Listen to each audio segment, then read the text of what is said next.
Hi, I'm Milena. Welcome back to my channel and welcome to my reading overview of February. I had a bit of a vanilla reading month, I think. Nothing really stands out very much. I didn't have a single 5-star, which I feel I usually do have in a month. I did read a lot of different genres. Let's just get into some stats and I will tell you not necessarily my favorite books, because I don't think I got some new favorites, but books that made an impression on me. I read one classic, and that is a German classic called All Quiet on the Western Front by Erich Remarque, which I borrowed from the library, so I don't have a copy of it. I read two contemporaries. The first is The Lost List of Mabel Beaumont by Pearson, and the other one I do actually have physically, and that is The Wishing Game by Shaffer. I read two fantasies. The first one is The Bear and the Nightingale by Katherine Arden, and the second one is Ruthless, Vows by Rebecca, which is the finishing of a series, so that's exciting. I read one horror/thriller, which is Holly by Stephen King. And I read two non-fictions. The first one is Strong Female Character by Fern, Brady, and the other one is Poverty by America by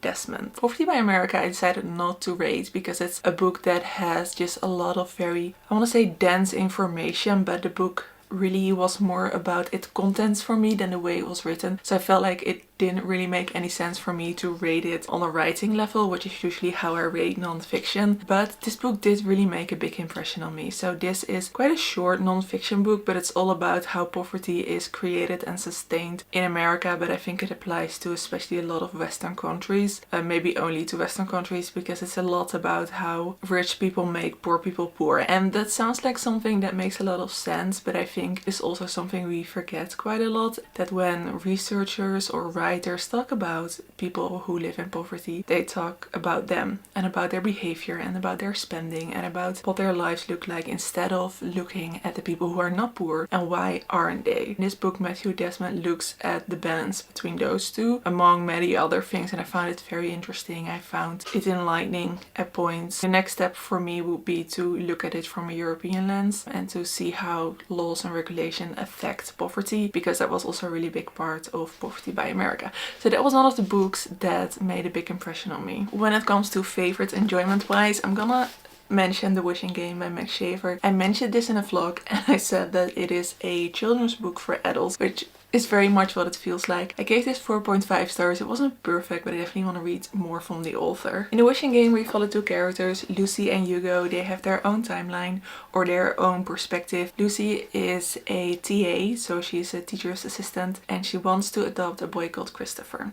They both have this love for a certain series of children's books written by Jack Masterson. And the other character we follow is Hugo, and he illustrates those books. Something happens to bring them all together. I don't want to give away too much, but the writing was really lovely. It was fast-paced, it was easy to get to, so emotional. I don't know how this book made me so emotional, but I think maybe because Lucy wanted to adopt Christopher and their relationship was just so beautiful, and sometimes maybe it was a little bit too easy to make me emotional with these storylines, but it just worked quite well. A big part of this book is set on an island, and this book also has a map, which I quite enjoyed looking at.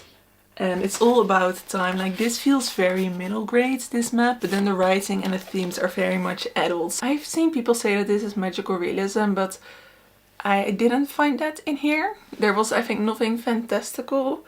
It feels very fantastical, but I don't think anything not realist happens in this book. Would definitely recommend it if you just want to have a good time. I don't know if it has an audiobook, but this seems like the kind of book that would be wonderful on audio as well. Another book that I didn't decide to rate was All Quiet on the Western Front. I could have rated this, but I had some issues with finding the right translation, and the Dutch translation that I had, I don't think was the right one, so I will just use it as an experience, but not necessarily give you a star rating. I did have some thoughts about this book though when I finished it, and I filmed a clip for that I never use in any vlog or anything, so here is that clip. I finished All Quiet on the Western Front. This book is about a 19-year-old Paul. We meet him when he's 19. He is German and he goes to fight in the First World War on the German front. He has quite a typical story, I guess, from the First World War, the kind of story that we know, that he is in training and he goes to the front and he goes back home and everything is difficult. The plot of this book is not necessarily what makes it as unique as this is. I cannot really be persuaded to read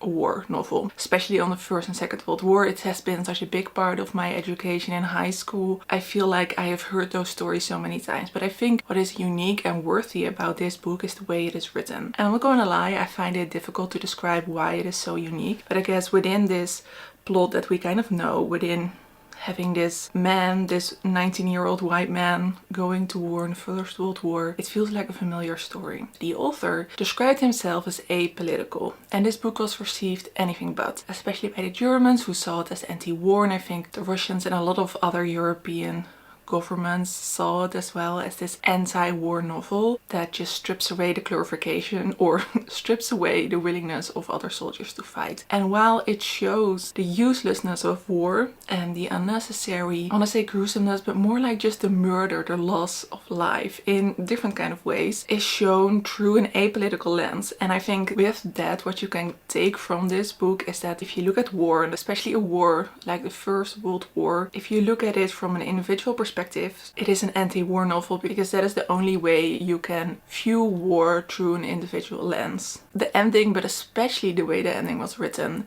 hurt me. I found it very emotional. And the other star ratings, I gave a 4 to The Last List of Mabel Beaumont. And the other books I gave a 3.5. So that was Ruthless, Vows, Strong Female Character, and Holly, which I didn't really like Strong Female Character, but I liked the other books. They were enjoyable, but nothing that will really stick with me. So looking at publication dates, I only read one classic, so 12.5% is between 1900 and 1929, because in 1928 it was published, All Quiet on the Western Front, and all the other books are from recent years. I had two authors that I read before, Rebecca Rolls and Stephen King.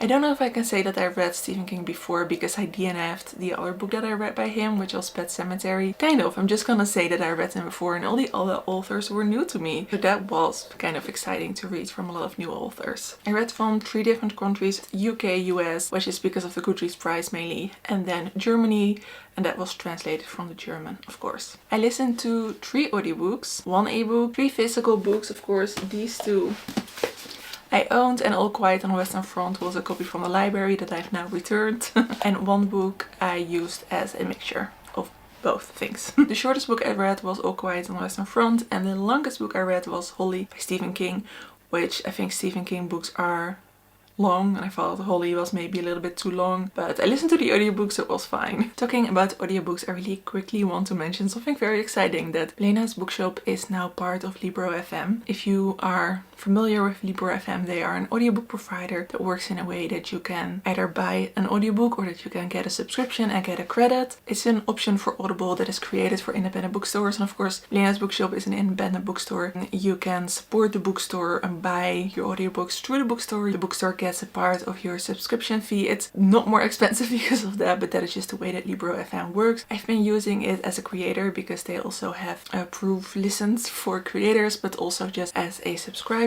In March, they have a really exciting offer where you get 2 free audiobooks when you subscribe, which is something they only do in March. Usually you get 1 free one. I would recommend getting your subscription in March, because then you get 2 free books. As of current reads, I'm currently reading The Well of Loneliness by Radcliffe Hall. I'm also reading, very randomly, I wanted to pick another book from my top 20s classics TBR, the uncensored version of The Picture of Dorian Gray. So kind of 2 very similar books in a way. And am I listening to something? No, I'm not really actually listening to an audiobook, so I should find one. And I will chat to you about all of that in an upcoming vlog, I think. For now, I hope that you have a lovely day or evening, and I hope to see you in another video. Doei!